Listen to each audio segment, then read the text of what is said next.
Mga kapatid, nakita ko si Ma'am Delima. Ito ay parang ano siya dito, yung na-realize siya na nasa mid siya. Kulong na yan. Mga kurakot. Kulong. Nasa mid siya eh. Ayan siya before siya medyo, alam mo yun, yung na-realize niya na parang nasa mid ako.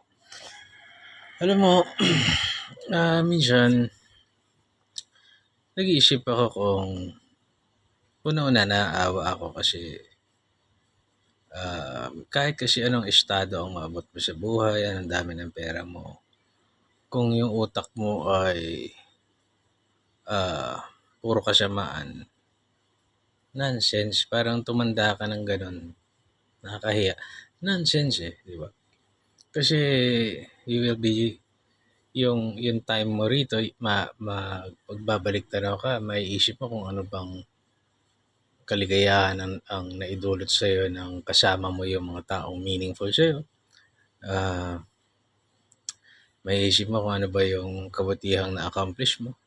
Hindi naman yung mga accomplishment na credentials eh, or kung ano pa mga deal ang na-close mo, o kung anong licensure exam ang naipasa mo, o kung hanggang saan ka mang naging pangulo ka ba ng Pilipinas. Hindi, ang accomplishment mo dito sa mundo yung ano bang mabuting ginawa mo. And sila, I don't know if they think may mga nagawa silang mabuti or namumuhay pa rin sila tactically, promoting their idealism and their fake fake na kabutihan. I don't know. Kulong na yun. Mga kurakot, diba? Kasi alam nyo, sa opinion ko lang to, hindi excuse yung politika yan eh. Minsan kalaban mo, minsan hindi. Ayaw nyo si Marcos eh, tapos ginamit nyo siya. Ginamit niya rin kayo. Tapos, hindi ba parang nakakahiya eh, yung